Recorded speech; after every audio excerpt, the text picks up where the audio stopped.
Well, Andy P, What's up, man? How you doing? I'm good. How are you? Good. I tried to warn you for like the last month that you should start to mentally prepare yourself for the very real scenario that Donald Trump wins. I Uh, definitely didn't. You didn't Um, take me serious, man. Like what's funny is several people called me the next day and were like, "How are you doing, man?" Like genuinely like reaching out to me and I was like, "I'm good. Like I've been ready for this for 4 to 6 weeks." I feel like you've been avoiding me for the last week. No, You haven't wanted to podcast. well, wait, I'm trying to think here. For the first 3 days after the election, I was avoiding the news entirely. I was just like, oh, I'm not going to pay attention. And then my kid had a soccer tournament for 4 straight nights. So All right. we're 6 days post election.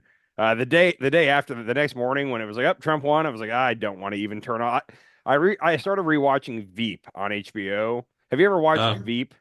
I have. I watched a little bit of it. It's my favorite. One of my HBO does a lot of good shows, but it's one of my favorites. And like whenever Washington starts to upset me, I like to just rewatch Veep starting with season one because that's how I like to imagine that's what's going on behind the scenes. It's just a lot of stupidity. And I think I've watched interviews where people that like have worked in like the West Wing or in Washington say that Veep is like the closest to the actual reality of what happens than anything else.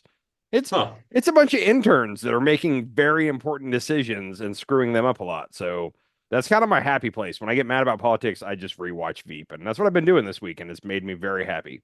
So Okay. Yeah. So you have been avoiding talking about the news. no, I mean I'll talk You've about it been with taking a people. you took a mental health week. Oh, I told you, I think I told you before the election that I just couldn't wait for it to get over because I was burning myself out. Like I was watching from the time I woke up, I had TVs on the news and I was just watching stuff nonstop for like the last 6 weeks. And I normally watch a lot of news. There's an ad behind me. Oh, I Yeah, saw nice. I saw some half naked men dancing back there. On roller skates. I noticed that too, and it distracted me. But yeah, I told you I was like, dude, I was like, once the election's over, I need like a week. Like, and I really thought that we were gonna have 3, 4, maybe 5 days of vote counting and stuff. So I was really like buckled in for like, man, like I think I told you I was like, it's not over Tuesday, it's gonna be Thursday or Friday. And when it was Yeah. all over the next morning, I was kind of relieved and I was like, oh thank God. Like I need a mental break from this. So I took a couple days and then did a Okay. soccer tournament. And now today, I've been kind of paying attention. Real quick, I told you this on the phone this week. Trump's a good salesman. Like he might not be selling reality or the truth, but what he's selling, enough people bought. So you can say a lot of negative things about him, but he is a salesman at heart. Yeah. I would say a con man is also kind of a good descriptive term, but Sure. the people wanted to hear what he was saying, and he has a knack for knowing what people want to hear. Like he'll tell you what you want to hear to get you to be on his side of whatever it is, and he did it Yeah. well. So you got to give him He credit for did. that. He did. I mean, he won the Hispanic vote. He won the male under which one were we talking about? Male under 25 or It was 35? male age 18 to 35 is one of the key I, demos, and he I won think that. that's who he pulled out, right? I think that's That was the play, and I told you I said that's such a risky play yeah. because that's the least reliable voting group. Yeah. But he won the information war. Like I've been thinking about that a lot this week. Like it was an information battle starting in 2015. He immediately went into the whole fake news thing, and he told that one reporter, I think her name's Leslie Stahl with the ABC or something, but she was like, "Why do you say that about the news? This is 8 years ago now." And she said, "Why are you saying these things?" And he goes, "So this way, when you try to say bad things about me, nobody will believe you." And he did it. He's hit a Yeah. point where like there are two totally separate information realities, and there's people that still read the New York Post or the Washington Post, watch mainstream media, and then there's people that think that everything on there is a lie, and Joe Rogan and Elon Musk and Donald Trump are the only people telling you the truth. And Yeah. It's it's wild. crazy. What's funny is each side thinks that the other side is absolutely batshit crazy for believing the stuff they believe, and they both feel that way 100%. Like it's very interesting to me. It Um, is. Well, and yeah. also like so Trump won't beat Hillary and then then he lost to Biden and then now he beat Harris, right? Yes. So like my first thought was like, okay, we just like women are fucked. Like we're never gonna have a woman president.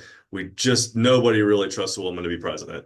But then I think like I was listening to something and they were talking about how like a lot of the people who voted were like,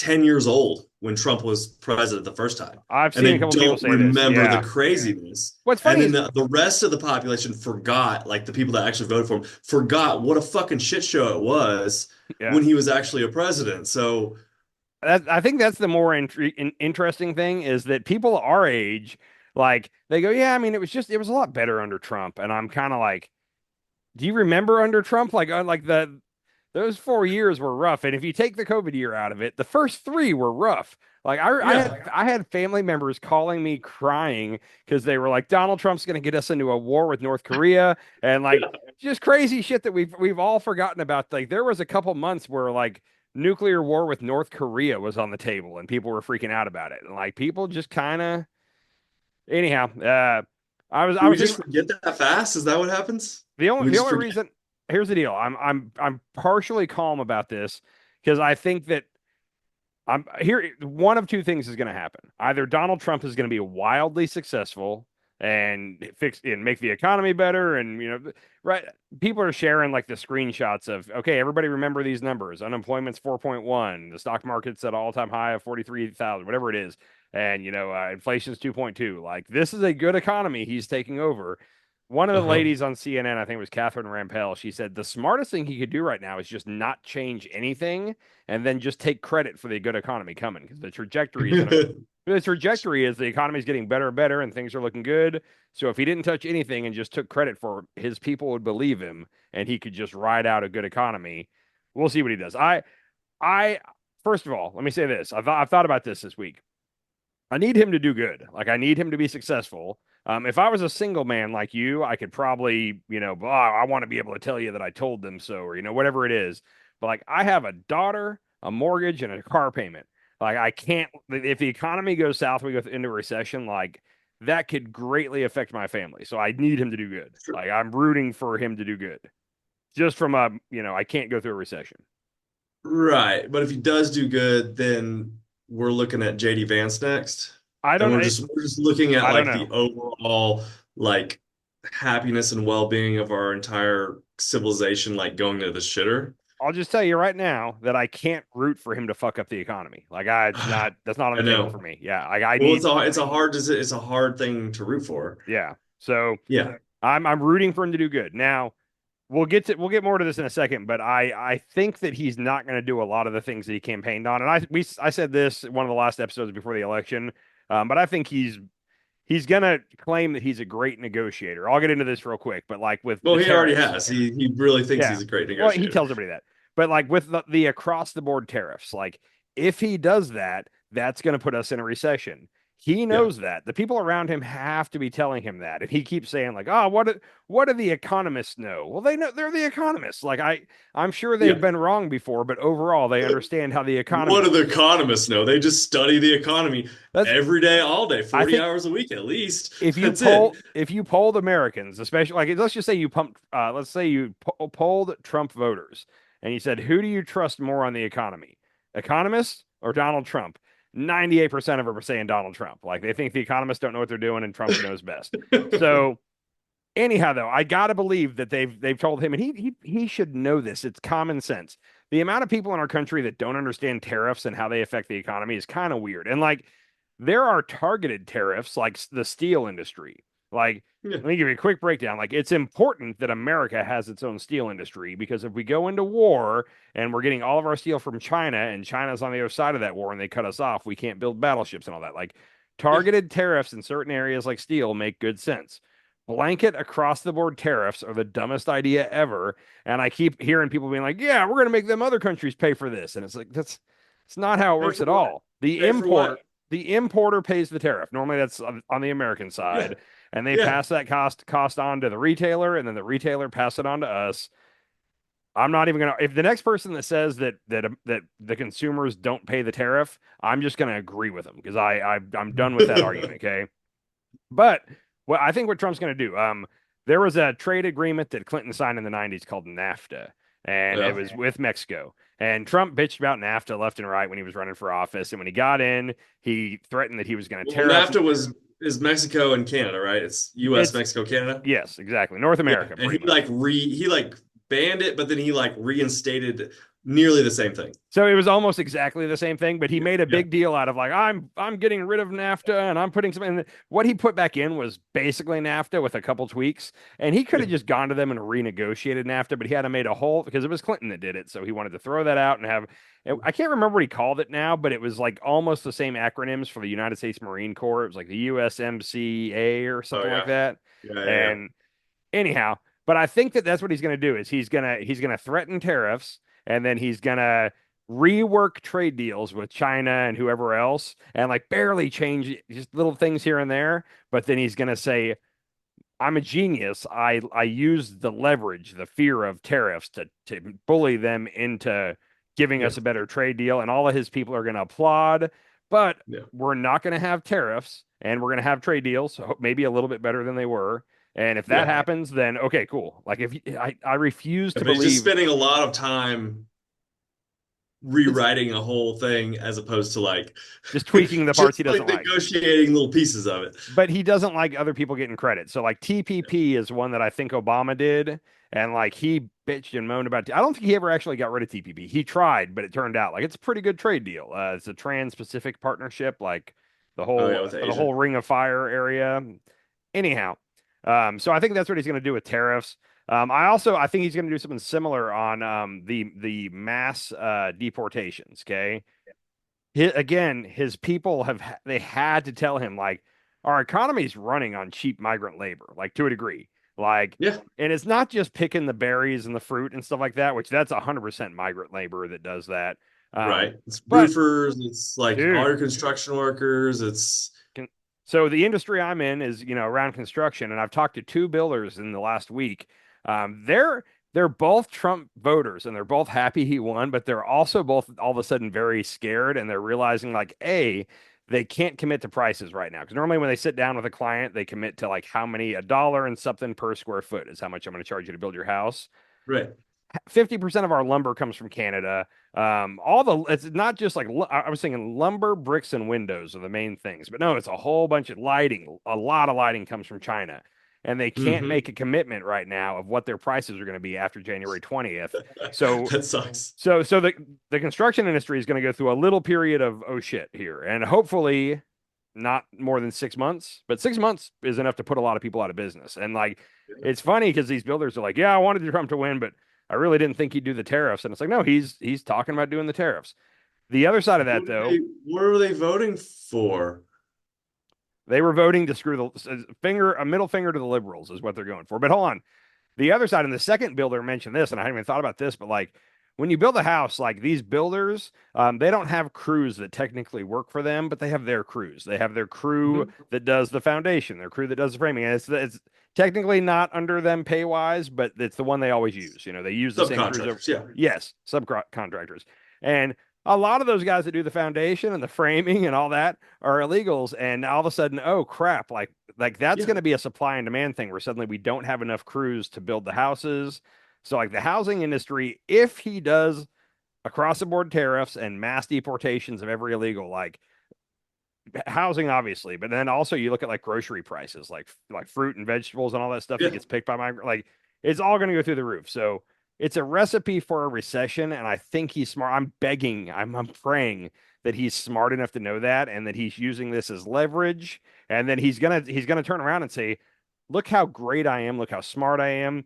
I use this as a threat in order to get these good things for us." And the thing with the mass deportations is he's going to go to the Democrats in Congress because he still needs seven, I think, Democratic senators in order to pass anything through Congress.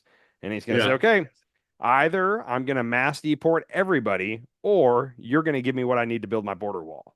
And then he's going to end up getting his border wall that he's long promised.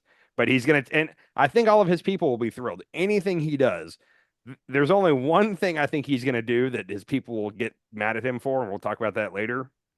But if he doesn't end up going through with across the board tariffs or mass deportations, but he shows them, hey, I use that as leverage to get this other thing, they're going to applaud him for it and they'll love him for it and he'll be a hero. So So stupid. it's the best case scenario He's not for gonna us he's right not gonna now. get anything done, but the fact that he looks good, which is his ego, which is his fucking biggest downfall is the Yeah. ego. is what he's looking for. That's all he cares about. He, And his supporters don't really care if he gets anything, then they just love him for being egotistical. there's a But chance. he did hire Homan for the border czar. Well, I want to get to his appointments in a minute. Hold on. But just in general, Trump moving forward, like the one thing is Trump wants to be loved. Like I think more than anything, he wants everybody to love him. Would you agree with that? Yeah. Like Yeah. if Trump thinks he has a chance to go down as the best president in the history of America, Yeah. he's going to do it. So Yeah. Ego. there's a slight chance that he might actually try to be not terrible to the left this time, just in order to be universally loved. There's a 3% chance, okay? But he has to do good things for the country. He doesn't understand that he has to actually do good things for the country to get in this race. Like I think he was Yeah. like almost last when they came out with the last Oh, presidents, numbers of the yeah. best president. He Yeah, was like Obama was like 43rd. fifth or sixth or something. There was two behind him, I think. I can't remember who they were, but there were two Yeah. presidents behind him. I don't know. We'll see. I'm clinging to like a 3% hope that he's going to try to like be a president for all Americans because he wants to go down in history as being a great president. I think there's something ego wise to that. Now, 3% is not Okay. much. There's a tiny sliver of hope there. There's a 97% chance that he's going to wake up every morning and start shit posting on Twitter and like purposely trying to piss off the left. That's probably what's going to happen, but 3% chance he's going to not. I don't know. And his chief of staff pick makes me think there's hope, but we're going to get to that in a minute. His appointments.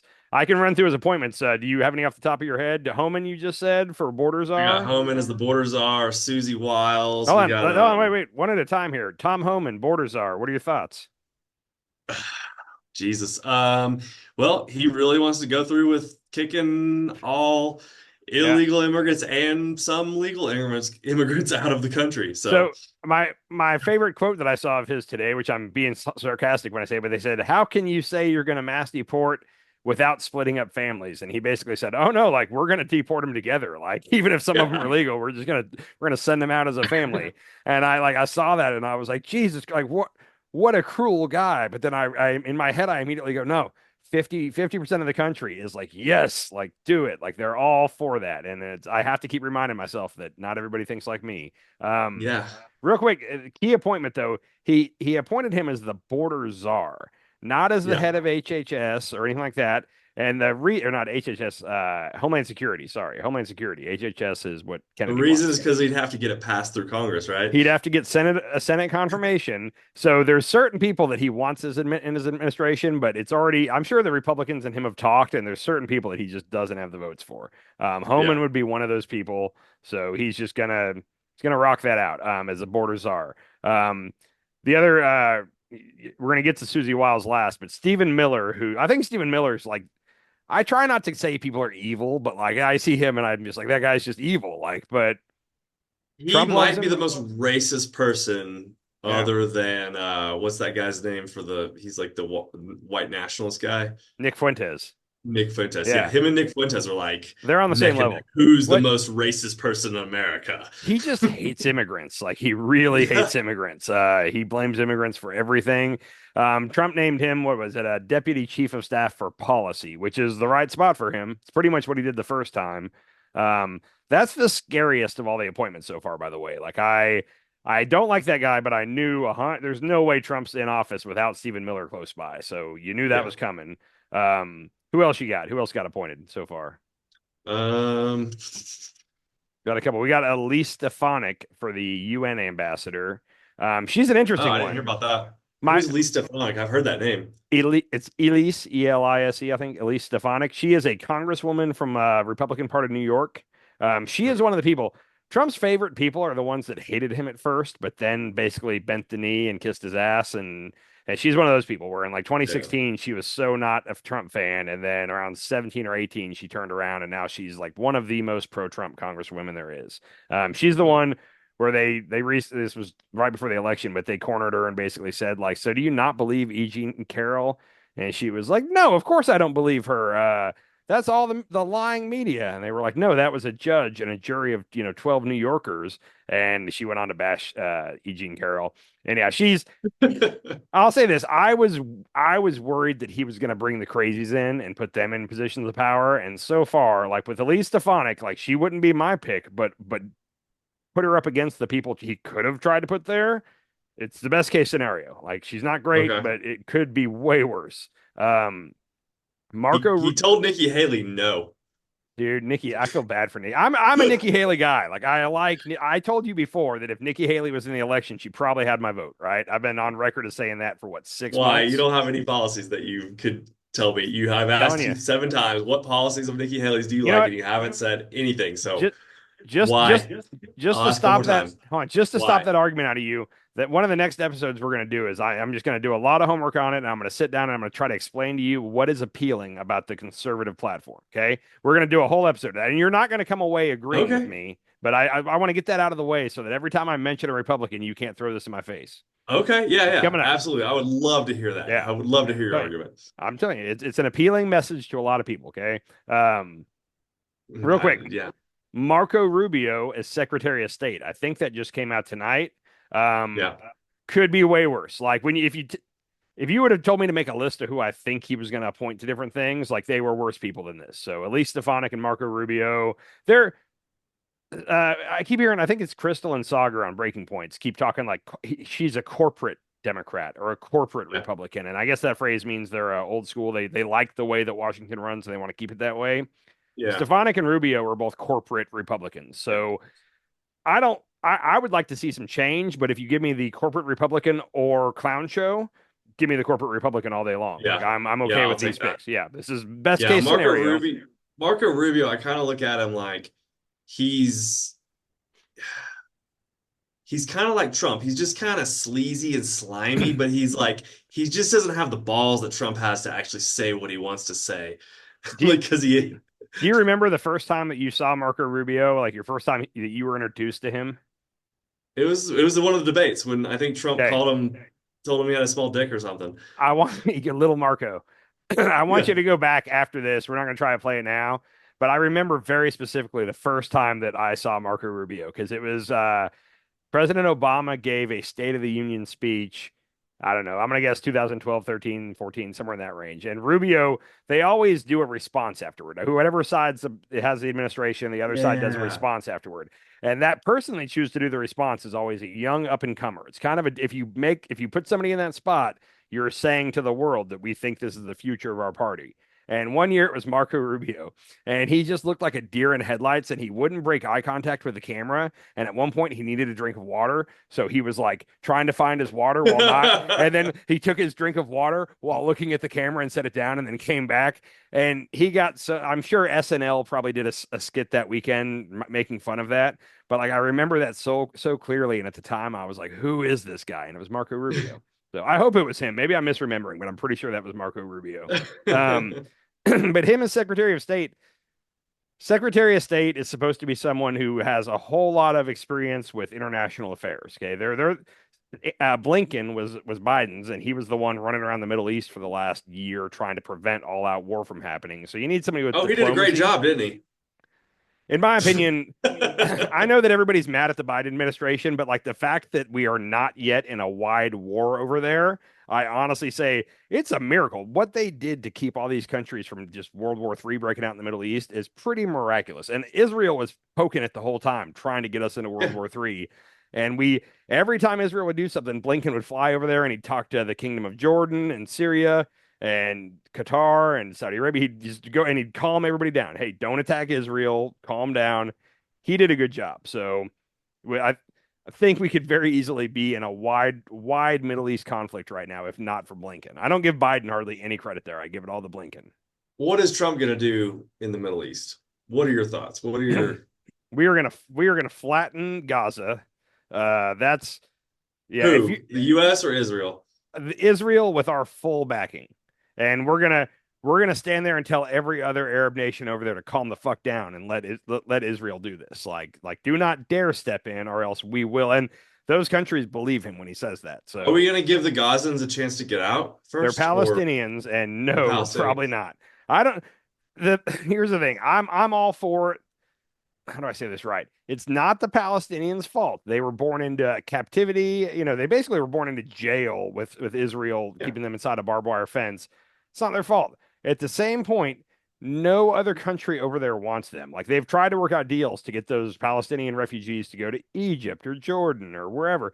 Nobody wants to take them. Nobody. So We it's a just real. kill them all. So we I don't just think. let them all die Obviously, at I the think hands of Netanyahu. I don't feel that way. Okay. That's not my thought.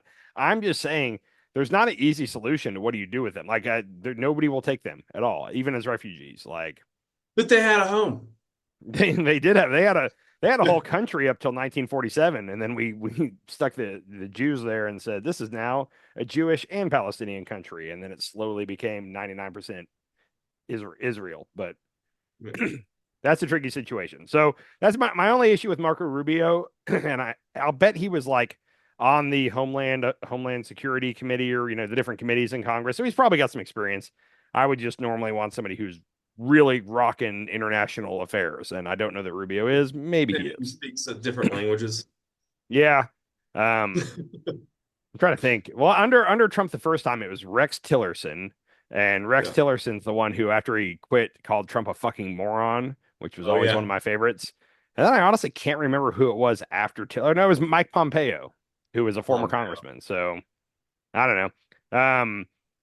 Who else we got? Okay, I guess Susie Wiles is the only other one we know about for sure. I've talked to you a little bit about this week, but tell me, what do you know Oh, about hold Susie on, Wiles? hold on. We Okay, forgot about Alex Jones. I think Alex Jones is getting a position. I have not heard that, and if you saw that, I'm going to guess it was not real. Okay, yeah, I just heard that. I don't know if it's real or not, but Oh, and you know what? Now that I think about it, Candace Owens said on her show the other day that she should make Alex Jones the press secretary, like the one that comes out every day to talk to the media. oh yeah, that's what it was. Yeah. Alex Jones wants to do it for he said I'll do it for 2 or 3 months. Okay. That brings me to Susie Wiles. And the one reason I think Susie Wiles is like the corporate Republican. Like if you don't like Washington and the way the sleazy stuff goes down in Washington, like she is that kind of lady. It She's draws, sleazy. dude, there's so many fun. I don't know which way this is going to go. I want to say that I'm going to give you some theories tonight, but I don't know which way this is going to go. First of all, Susie Wiles. Do you know who her dad is? I have no clue. Okay. Back in the day when we were little, remember John Madden used to be a commentator for football games? Sure, yeah. Do you remember who was in the booth with John Madden always? It was John Madden and No. Pat Summerall. Does that name ring a bell? Oh yeah, Pat Summerall. Pat Summerall's daughter is Susie Wiles. Oh, So I like Pat Summerall, man. He lived in Southlake, I believe. I think that's where he ended up dying, was at his home in Southlake, like after he Okay. retired. So Susie Wiles is his daughter. She is also, let's see, longtime Republican strategist. She got her start with I can't remember the senator. It was a senator right before the Reagan campaign of 1980, and then became a part of the Reagan 1980 and 84 campaign. So she worked under Reagan. She worked under Bush. When he said he was naming her chief of staff, my kind of Republicans, and most Republicans hate these people now, but like George Bush, Jeb Bush, Mitt Romney, like those kind of people all came wait, out. you like George Bush? I think W. He clearly. I won't defend anything that he did while in office. Going into Iraq was ridiculous. He caused the housing collapse. There's something about George Bush now where he's very likable. George Bush, he's doing his paintings, and during the first Trump inauguration, Yeah, but as a president, we're talking about as a president. We're talking about politics here. We're not I'm talking talking about as a person. I want to get a beer with I George want to have a Bush. beer with George Bush. Yeah, fuck yeah, I'll I have a just- beer with George Bush. I just told you I wouldn't reelect him. I just like him. He's a Texan and he's my kind of guy. During the first Trump inauguration, he was the one that leaned over to he leaned over to like Hillary or to Michelle Obama or somebody, and he goes, "Man, that was some weird shit." Like after Trump got done talking, and I thought that Oh, was yeah. disturbing. Yeah, He gave Michelle Obama some candy at one of the events when Yeah. they were sitting next to each other. there Like, he became he's a nice quite guy. He likable. seems like Yeah. he's a nice guy. Dick Cheney just took over that and basically putting us in a bunch of wars and debt. I like to think of George W. Bush as like the Will Ferrell version of George W. Bush, just kind of a Yeah. moron. Oh, totally. And I like to think that Dick Cheney was running the show and W was like, okay, whatever you say, and like kind of Yeah, that's how I trick myself into liking W at this point. totally. But- Totally. Yeah, W. his brother Jeb, Mitt Romney, like a lot of corporate Republicans that are old school Republicans that I like, all came out immediately and said, "Hey, Susie Wiles is a great pick." So when I heard that, I said, "Okay, shit, the Republicans that I still trust like this pick. That doesn't seem like a Wait, you move. trust George W. Bush? I wouldn't trust him in office, but I trust his opinion on painting and beer and barbecue." Yeah, Mitt Romney, the guy I who like, man, what's funny is Mitt Romney went from like being like when he ran for office against Obama in 2012, everybody was like, Mitt Romney's a racist and he's a misogynist. And now compared to the other Republicans, it's like, hey, Mitt Romney's not bad at all. Like I would take you that know guy he in a wears heartbeat. an extra set of clothes underneath his suit He's Mormon. that gets him into heaven. Yeah, he's Mormon. He's full on Mormon. It's odd. Yeah, Yeah. yeah. I Okay. yeah. I'll Okay. say this. I'm just questioning your like you I'm your friend. I'm Yeah. questioning whether I'm on the evil side of things right now, the weird, evil, You're odd. you're good. I just like I'm some old just school I'm just Republicans. weird enough to be your friend. Is that what it is? No. I just happen to know you since fourth grade, so I've got to be your friend now. But no, like I will openly say that like the Republicans that I still like, I could make a lot of arguments against. I just like them. They're my old school Republicans. I don't like most of the new Republicans. I like John McCain. I love John McCain. He's dead now, but Wait, what? John McCain. I thought John McCain was a heck of a guy. The reason I like Okay. John McCain the most is because when his party would do something that he didn't disagree with, he did not feel at all obligated to toe the company line and to vote for it. Like he would openly be like, "No, like this is stupid. I'm not voting for it." And I wish Yeah, but everybody. John McCain's one of the reasons we were in Iraq and Afghanistan. Well, you could make the He's argument one of the about. main reasons. Yeah, I definitely not one of the main reasons. Him and Cheney. No, We'll put them in the top two. I think you're confusing him with somebody else. Now, him and Lindsey Graham were known as Warhawks for sure. But I wouldn't. Us going into Iraq and Afghanistan didn't have a lot to do with John McCain. He was all for it, but he wasn't controlling. He wasn't making that decision. He wasn't in the White House. He was a senator at the time. So, anyhow, other than being the daughter of Pat Summerall and a longtime Republican strategist, she kind of really burst onto the scene. She worked in a lot of campaigns, but in 2018, there was a congressman in Florida who was getting his ass kicked in the governor race. Okay. DeSantis. Yeah, finishing like he was like fourth or Yeah. fifth. Nobody cared about him. And she stepped up and said, I'm going to run this campaign. And it was the first campaign she ran. And she told him, hey, here's how you win. You need to lean into being the most pro Trump candidate there is. You need to have commercials about building a wall. And he did it and he won. And that's when she really burst onto the scene. There's no wall in Florida. There's no border of Mexico. I remember those commercials where DeSantis he had his newborn, I don't know if it was a baby boy or girl, and they were playing with like building blocks, and he was like, "We're going to build that wall just like Mr. Trump says," or something like that. That was his campaign commercial. She also worked with Rick Scott on a campaign. She did work with Rick Scott. She worked under all of Trump's campaign. She was never the head of it, but she was in there. Interestingly, she doesn't want the spotlight at all. She's in like I don't know if you saw the night that he won, he was on stage giving his celebration speech, whatever it is, acceptance, and he tried to call her over, and she came over, and he was like, "Here, say something," and she shot him down. She was like, "No," and he tried like he was like, "No, just say something," and she said no, and she backed away, and then he ended up calling somebody else up. But she doesn't want the spotlight at all. Like she's one of those people, which that means she doesn't have a big ego, I guess. I don't know. Okay.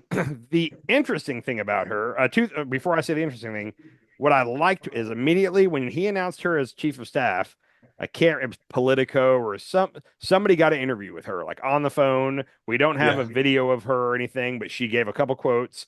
And she said that when he asked her to do it, she said she'd only do it under a couple conditions. One of the conditions is we got to keep the clown show out of the Oval Office. She said the clown Yep. show will not have access, and Trump said he's totally fine with that. So Trump agreed to those terms. Okay. We'll see if that sticks. Now, The clown Yes. show seems to have a way of wiggling its way into well, places. if you look already at the appointments he's made, she's so far no clown show.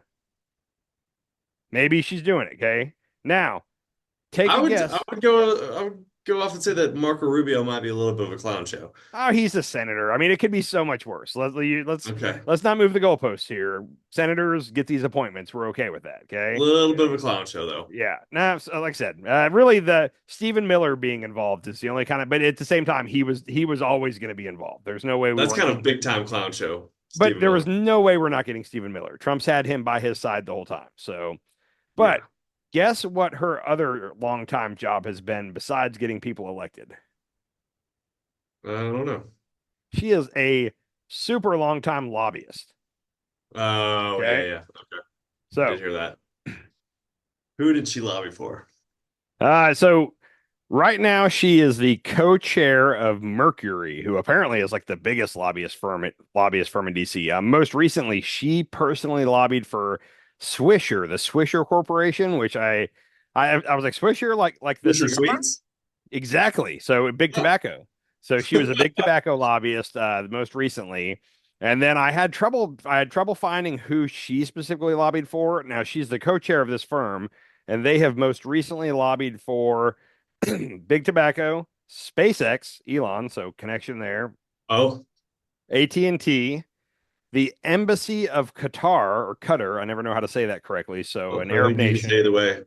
And then her firm's focus recently has been to lower regulations on the FDA. So she's lobbying on behalf of the FDA for get the government out of our stuff. Now, So that's her under RFK connection. so hold on. So That's under the first Trump term, remember he cut regulations on like meat packaging plants and all that stuff where the government doesn't have yeah, to where come in everybody and got make. sick and where a bunch of people got sick and died.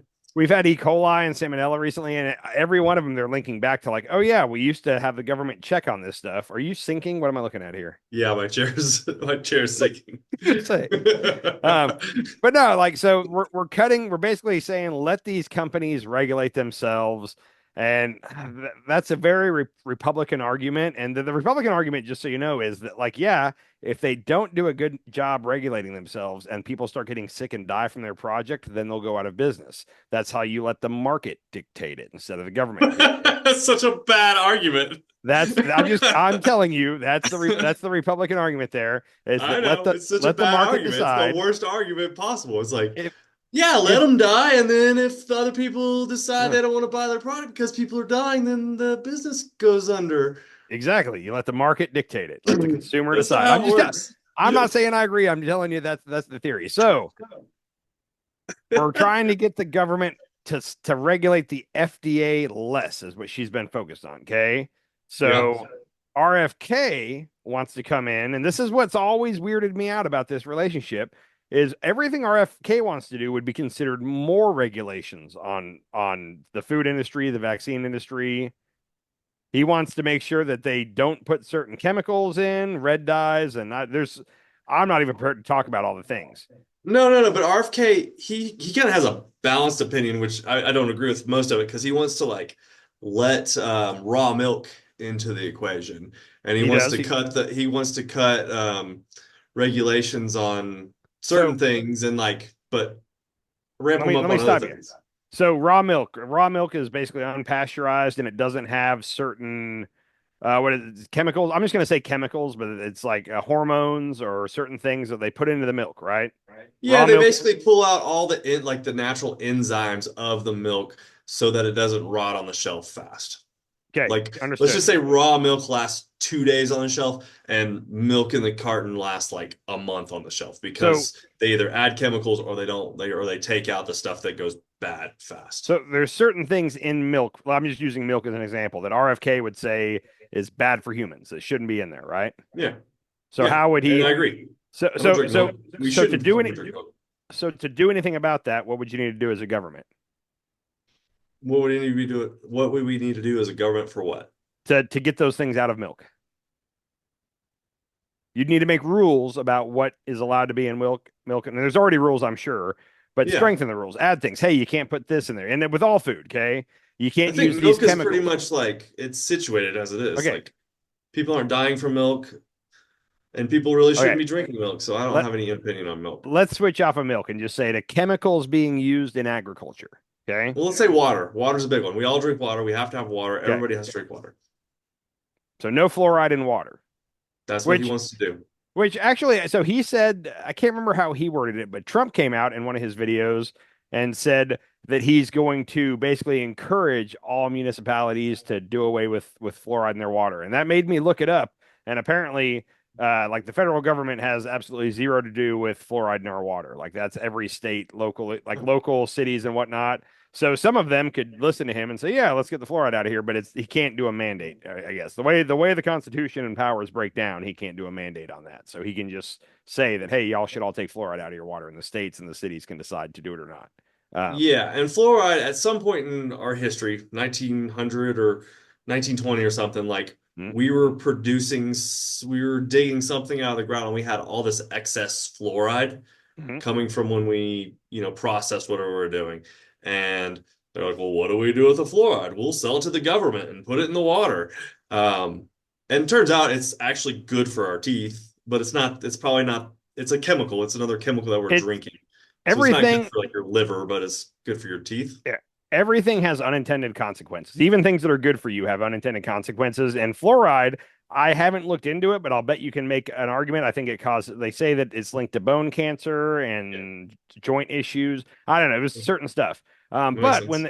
in Calgary, when they took it away, children under the age of 18 that had to go on antibiotics went up 700%. Okay.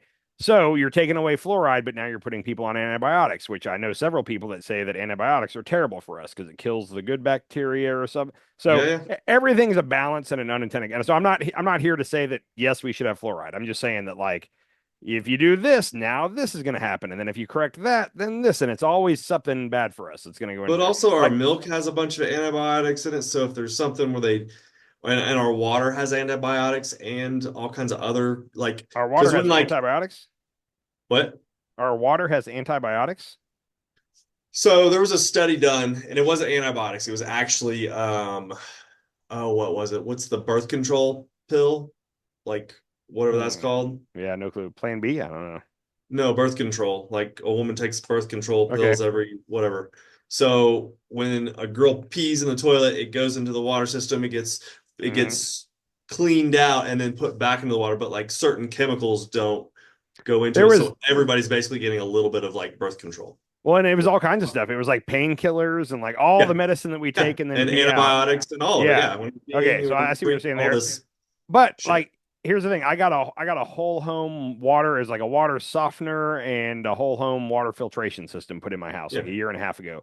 And the guy did a test beforehand and did a cup out of the sink and put some test strips in it. And he was showing us like the chlorine levels in our water. And our Hmm. chlorine levels were right actually where they're supposed to be. And I remember I said, "Hey, hold on, wait, there's chlorine in our water? Like, what's going on here?" And he was like, "Oh yeah, well the thing is you have to have chlorine in the water because if you didn't, between the water treatment plant to my house, all those water lines running around, mildew and stuff would start to grow, like Uh-huh. mold, whatever, green shit. So you can't transport water through lines without something to keep it from turning, I guess. I don't know the right Right. terms here. But it's like, well, shit, that's a catch 22. Like if we didn't have chlorine in the water, then all kinds of bad stuff like bacteria would start growing in it and make us sick. But the chlorine's probably also not healthy for us. So No.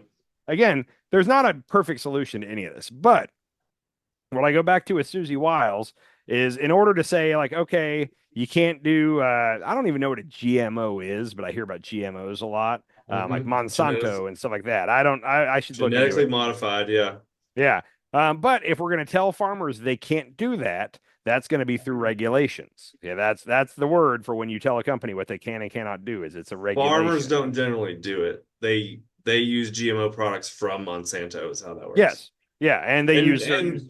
and and genetically modified food is like it's anywhere from like we took like our bananas Mhm. are the Have way you they are because we looked at this bunch of bananas and we picked out the most beautiful one and then we broke it up and we used the seeds and then from that batch we picked out that most beautiful banana and Mhm. like over time we genetically Yeah. modified our bananas to be sweeter, better, whatever, to adding chemicals to our Yeah. food to There there's a modify. YouTube guy named Johnny Harris that I love, and he does like deep dives on weird shit. And one of them was like, well, apparently we overthrew a country. It was Honduras or something, but we like overthrew the government of a country because of the banana trade. And in that video, this is in the 50s or something like that. But in that video, he shows what like bananas, like just bananas in nature look like, and it looks nothing like the bananas we get in the store at all. So I Right. kind of know, I kind of know what you're talking about. Um, Yeah, that's a big but one. Pineapples is another big one. yeah. But when you look at Susie Wiles, RFK is going to want to, and I can't see any other way they square this. But RFK is going to want to come in and put some regulations on certain things, what you can and cannot do with food, which is I'm all for in a lot of the situations I've heard. And this whole red dye thing, I've had more and more people explain to me certain red dyes that are not allowed in Europe, but they're allowed here. And there's Yeah. all kinds of correlation between behavioral problems with kids or whatever it is. Sounds like a good idea. The way that you regulate that is you regulate it with regulations. I know I'm Yeah. using that word a lot.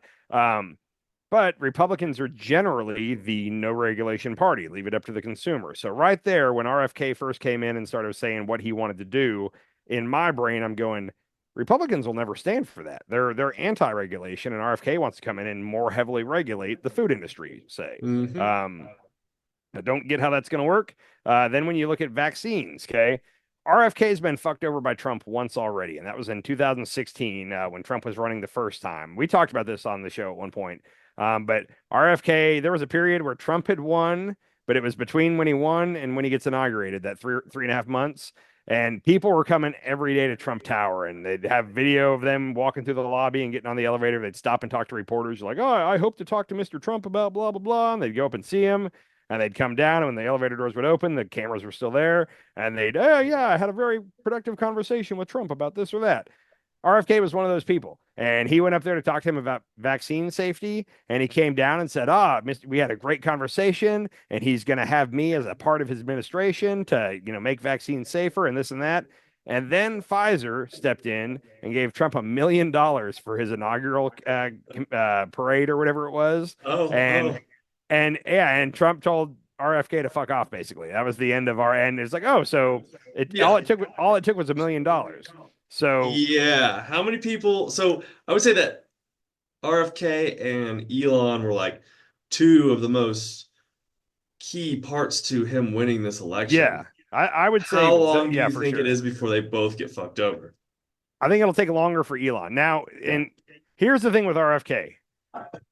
I gotta be missing something, okay? Because if I was a very pro RFK guy, and the whole reason I voted for Trump was because I believe that he's gonna let RFK do all the things that he wants to do, the Hmm. appointment of Susie Wiles would be scary as heck to me. I would be not cool with this because Right. Susie Wiles is the lobbyist in DC. When big let's shift over to vaccines now, okay? Well, it's When a good thing that Trump supporters don't pay attention. they don't, but hear me now because this is my prediction. When Big Pharma gets a chance, they're going to step in and say, "Hey, Mr. Trump, how big a donation do you need?" And that's what lobbying is. It's finding a way to line the pockets of these politicians without, and you can't just give them the cash. You got to donate it to their super PAC or to their committee or whatever it Yeah. is. But that's going to be their first question: is how much is it going to take to make RFK go away? And they're going to try that. I'm not. Who Yeah. knows if they'll be successful? But that's their first goal: is can we bribe Trump to kick RFK to the curb on this stuff? Yeah. Um, RFK's out in 6 months. Elon's gonna last 2 years. hold on. If you're Trump and you're interested in at least entertaining the offers, we have to hear the big pharma out. You couldn't have a better person beside you than Susie Wiles. Susie Wiles knows how the Oh yeah. lobbying game goes. Oh, Like totally. that's it doesn't make sense to me. And maybe it's going to be a very harmonious thing and it's going to work out. But I'm like, Susie Wiles is going to run the lobbying game. Like that's a good pick for Trump if he's looking to enrich himself. And now you know that I mean, I think we talked about it a couple weeks ago, but like all the companies, you look at the media and it's like, oh, 8 companies actually own every channel there is. They're all under Yeah. the umbrella of Disney or whatever it is. And that's Right. kind of how food goes too. Like Nabisco owns a shitload of like food that you don't think is Nabisco, but no, they're owned by Nabisco. Yeah. Um, so there's going to be money offered to Trump in shady ways to just let us keep doing our thing. Okay. And it comes down to, is Trump going to be loyal to the guy that helped get him in office and keep his promise? Or is he going to take the cash? Oh, he's gonna take cash every time. I, to me, that Has looks Trump obvious. ever shown any loyalty to anybody? Never. Yeah, I've never seen Now, it. earlier, I can't remember how we said it, but we were saying like, yeah, like Trump could kick anybody out of his orbit and there wouldn't be a problem. I think RFK is the one person that he would have trouble kicking him to the curb and then convincing all of his people that RFK, because that's what he would do. He'd immediately start shit talking RFK, And Yeah. a good amount of MAGAs would be like, yeah, RFK was a liberal the whole time, or whatever it's going to be. Yeah. But there is a group of 10%, 5 or 10% of Americans that really like RFK and what he's doing, and they're not going to, I don't know that they're going to stand for that. I think that they might jump off the Trump wagon at that point. Where's he This, gonna this, put Tulsi? oh God. So, She's another one. She's not as big as RFK or Elon, but yeah, I don't know what she would fit. What is her, I'm not trying to be rude, but like, what's her specialty? Like, what would she do? Like, anti-war. you wouldn't put her in charge of like the military, you wouldn't put her as on the Joint Chiefs or anything like that. So, and I don't think so. no, there'll be something for her, but I don't know what it's going to be. It's sad. I don't know. Like, what has she been campaigning on? What's the big reason we need to get Trump in is because of this. Anti-war. Okay, well, again, I mean that's kind of what Rubio's going to do. Anyhow, but that's again, I want to say there's a good chance that maybe the Susie Wiles and RFK relationship is better than I think it is, and this is going to work all out perfectly. But in like my initial reaction is like those two are at odds with each other. Like what she instinctively is going to want to try to do with this position doesn't jive with what he's saying he wants to try to do. I could be wrong. It just doesn't. The match is not a good match. Hmm. Wait a minute. You got a light falling? Yeah. Your studio's falling apart, sir. I was making like A strobe light? Yeah. So I don't know. That's where I'm at. Is overall the appointments could be worse. Okay. Based off our options, we got a chief of staff that says we need to keep the clown show out of the Oval Office. So that's a great sign for me. Okay. Could be a lot worse. Rubio is because Secretary you of want the State. country to do well under Trump. I can't root for the country to do bad. I know, just can't. I know. Yeah. It's a hard, tough thing. Like I don't want him to, because the longer he's in office, the more shit he's gonna fuck up. Yeah. And then honestly, I'm kind That's of the problem. I'm hopeful for 2028 because at first I was like, shit, if Trump wins, like we're gonna get Trump and then 8 years of Vance. Like you got to remember where the country was at after 3.5 years of Trump the first time. Like he had like a 30% approval rating. Like Yeah, people were not happy. So the easiest way to get a Democrat back into office is to have Trump in our face all day, every day for the next 4 years. yeah, Okay. What I would yeah. love, I would still love for a very moderate left or right candidate to win, somebody in the center. What I'm really afraid of now, and I can't argue it at all. Democrats are going to say, hey, listen, we tried to do the moderate thing. We tried to have Kamala be centered. We tried to have her reach across the aisle to disaffected Republicans and convince them it's okay to come over to her side. That didn't work. Trump has won twice by going to the far side of his aisle. We need to do the same. So I'm yeah. I think that's deadly what afraid. they're gonna have to do. I mean, that's Bernie, right? No, Bernie's too old, but it'll be a Bernie like person. Bernie's too old Right. at this point. But what Right. we're gonna have in 2028 is gonna be JD Vance Yep. versus either a sane Democrat, which I give a 5% chance of that too, or it's gonna be someone way far left that's talking about. I hate it when the right says communist. Oh, they're communist, blah blah blah. But like, they're gonna be talking socialism. Like, they're gonna go too far with it, in my opinion. You think? I think that they're going to overreact. What's too far?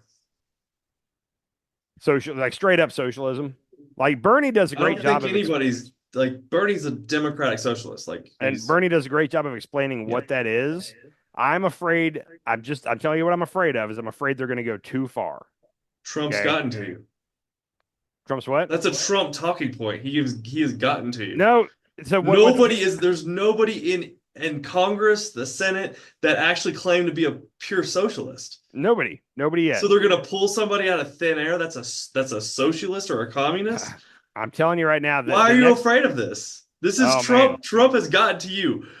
No, I'm telling you, it's not Trump. It's listening to the left. I've been listening since the election. I've been seeing what the left is posting, and right now I'm sick and tired of all the finger pointing going on. I've hit a point where I turn off the left almost immediately now because I'm just like stop bitching about what we did wrong. Like let's just look forward and how do we win the next one? Well, they need to figure out what they did wrong, and I think that's one of the things that Trump actually won is because he went hard after his base. He went super far crazy to his base and like got them all to come out and vote and like The So the problem Democrats is, were kind of pitter-pattering in the middle and didn't really do anything. Like, so the yeah. problem is before 2016, everybody thought it was suicide to try to play to your base in a general election. You play to your base in the primaries and then you move back closer to center for the election. And that's been the way you do it for all of our elections. And then Hmm. Trump went after the hard right base in 16. And Democrats were laughing at him. They were like, oh, what a stupid move. Like, he can't win this way. And then he did. And then he just did it again. And the left is going to say, you know what? Times have changed. And we used to think it was not wise to go to your far left, but now that's the play is they're going to go to far left. And like, Yeah. I'm a Why do you think Tim Walz had like such a high approval rating? but He had the even, highest, he had higher approval rating than Trump, JD Vance, Biden, Kamala Harris, anybody. but they And didn't, he's like he doesn't placate to the center.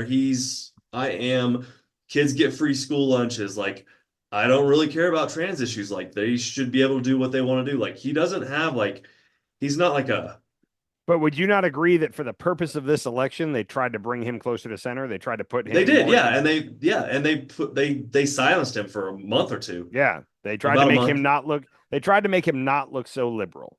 Yeah. Okay. And they should have like let his freak flag fly. So And they probably would have brought more people into the voting booths. I agree with you on that, but I'm a firm believer in the classic overreaction. And instead of going, hey, we should have let somebody in Tim Walz's lane or even an AOC lane, let them be them and let them talk about their policies and let's try it that way. But they're going to fuck up and they're going to go to the left of Walz and AOC. That's my fear. I hope I'm wrong.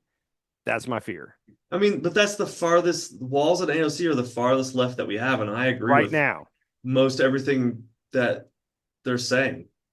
Okay, as of today, 2024. Talk to me in 2026. The thing is, in the midterms in 2026, that's going to be the indicator because I think we're going to have some far left people come out and win because there's going to be that's how the midterms is always it's always a referendum on the incumbent party.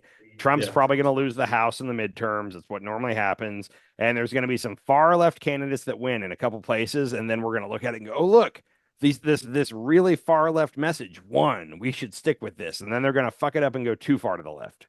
Yeah, but nobody's voting for communism. I don't Like I think said, anybody that's go I think as far as we're gonna go left right now in our society is AOC and Tim Walz.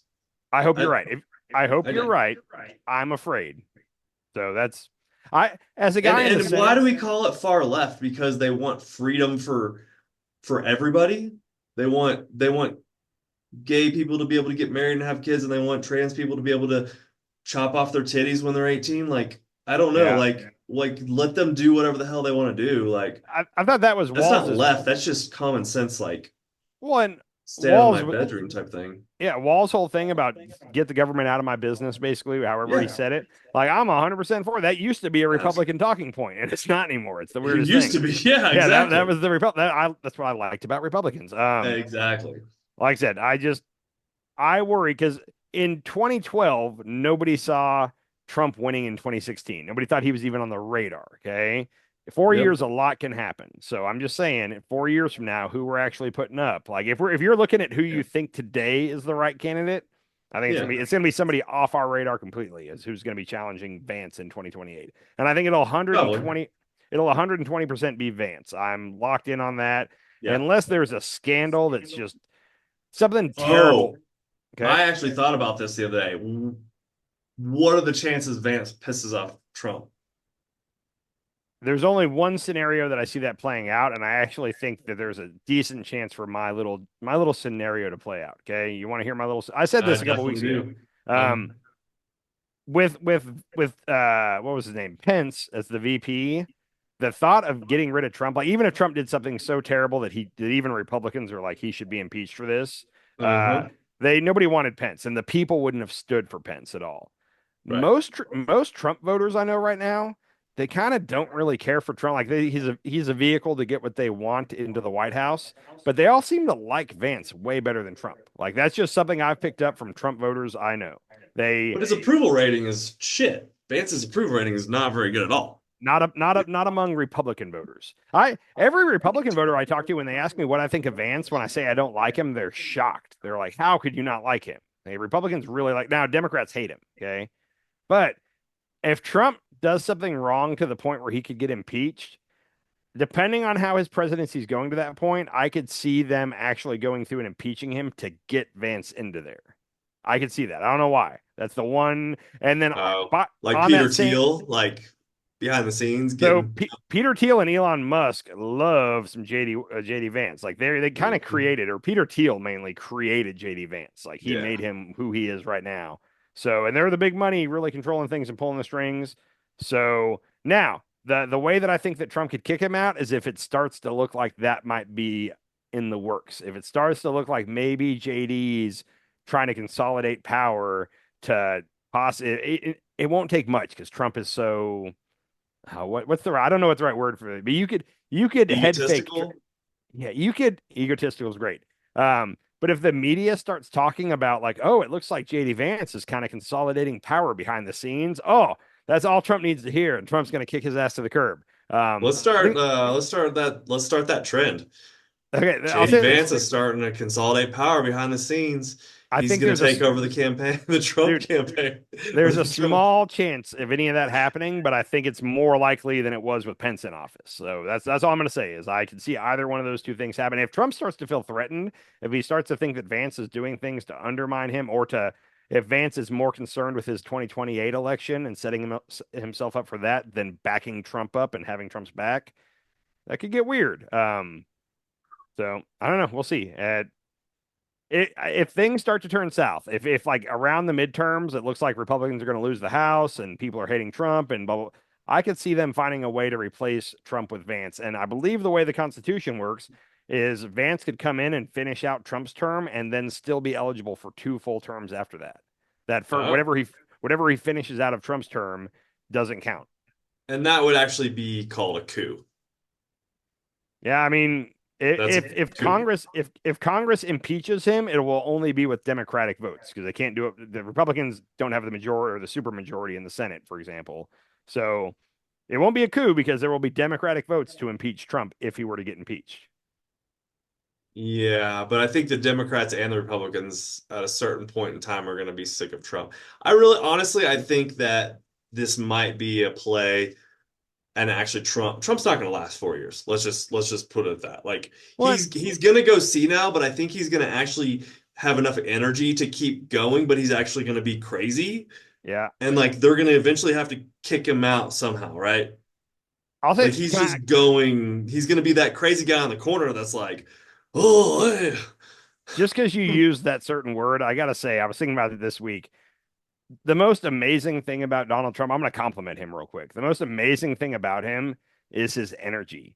Yeah. He outlasted me. Like I don't even right now, I don't have the strength to be outraged by anything going on. Like I did it for 8 years roughly, and like I'm worn out. Like Trump beat me. He outlasted me.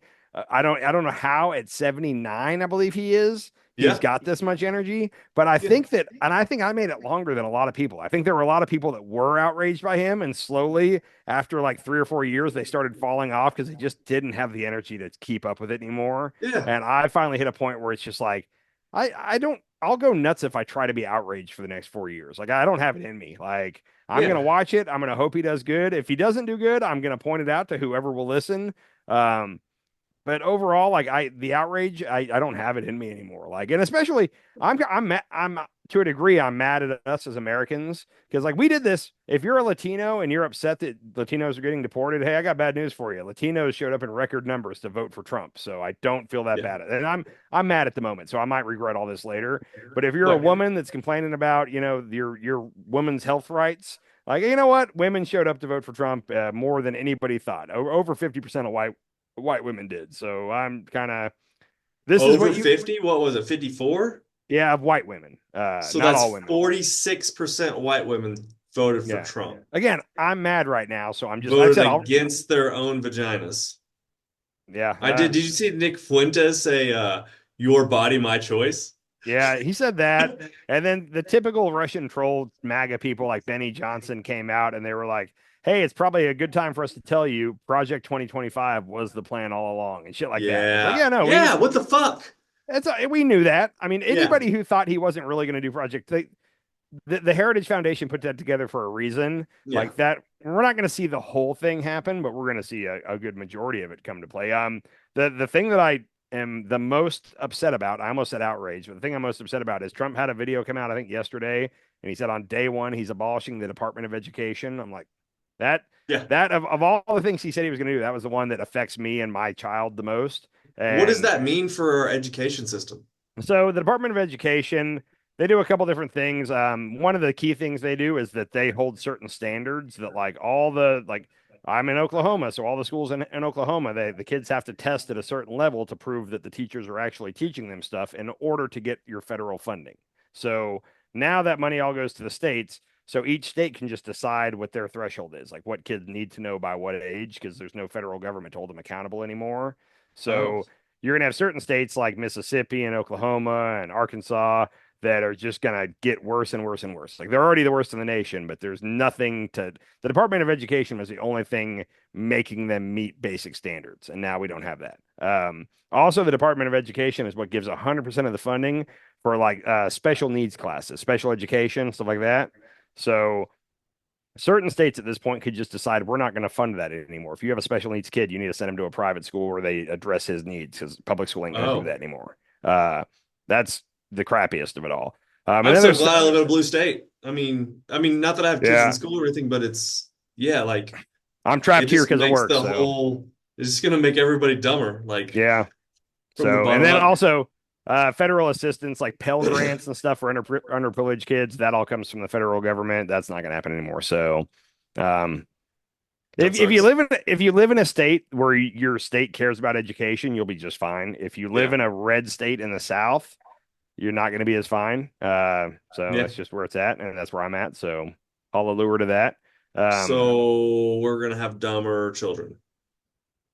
yeah, which me and you always joke about it, but like that's who votes for Republicans is the Yeah. they call it the uneducated white males and whatnot, Yeah. but like people without college degrees, like they tend to vote Republicans. So if you're a Republican, this works out well because you're just increasing your voter supply. So Ugh. yeah. Yeah, but what have I always said? Like a healthy, educated society is what we need. So like why not have free healthcare and free education or better healthcare and better education? Like let's focus on these things and let's I get better healthcare and better education because we're like 30 in the yeah. world in both of those. Over I 30. I've always said that I think that everybody could agree, just people I talk to, that like yeah, like even if it meant our taxes going up a little, if it ensured a great education for our kids, like Hmm. people I think would go for that.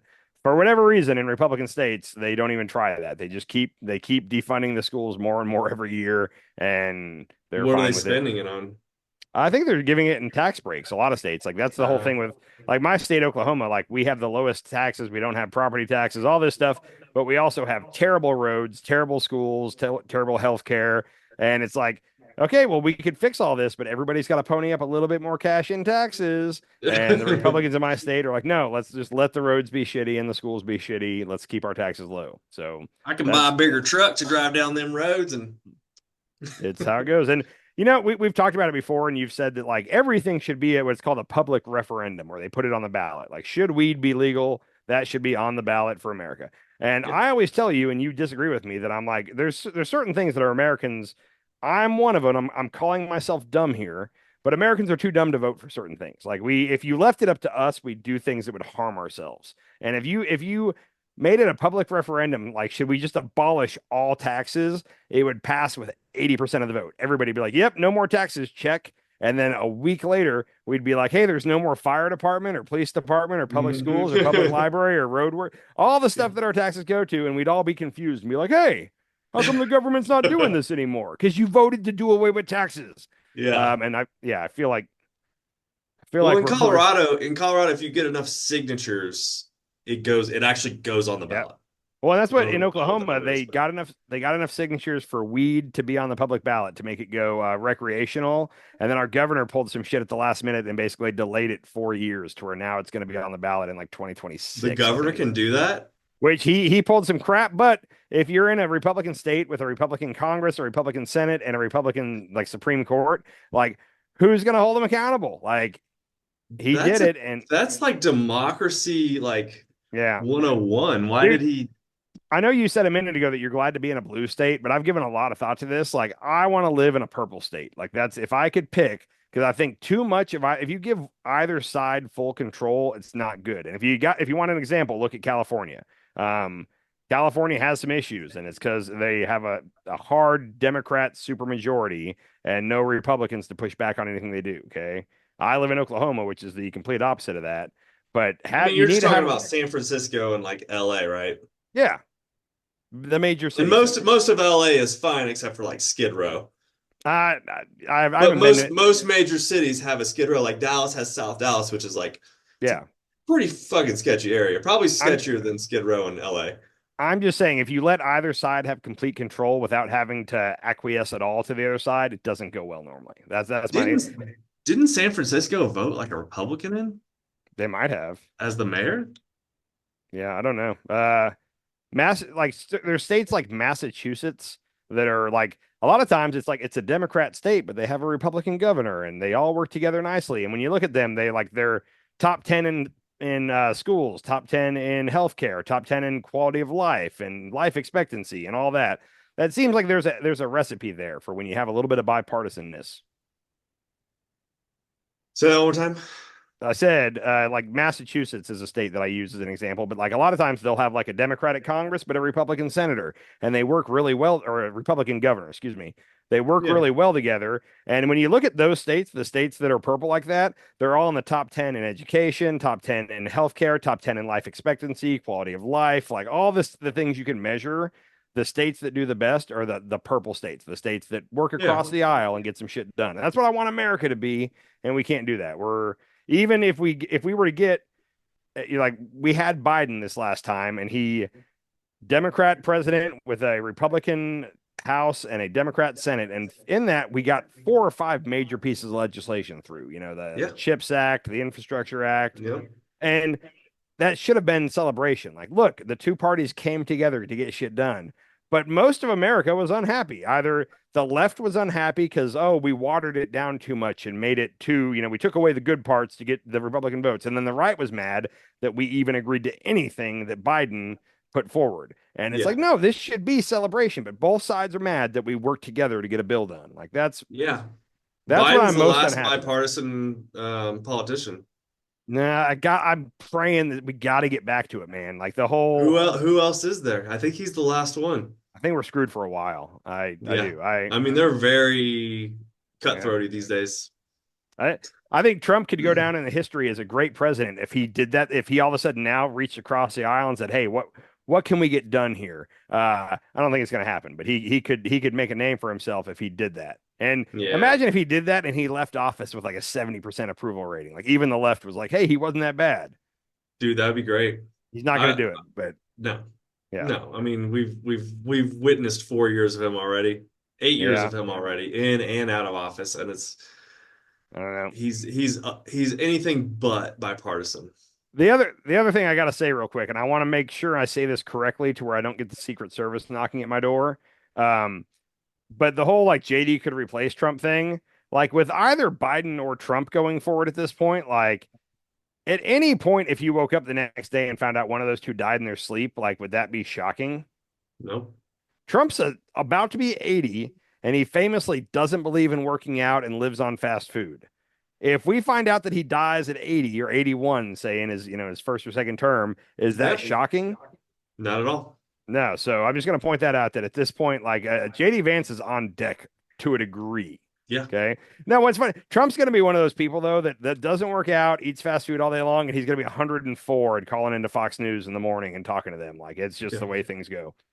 I owe it all to my Diet Cokes. Yep. Diet Cokes and French fries and KFC and all that stuff. So We got 1 minute left.